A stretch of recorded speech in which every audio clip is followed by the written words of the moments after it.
என்பதை நமக்கு முன்பாக சொல்லி காட்டுவார்கள்.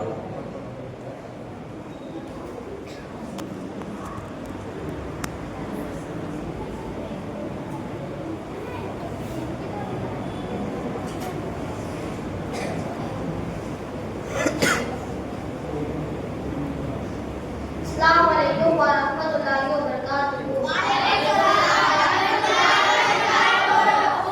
A'udzu billahi minasy syaithanir rajim.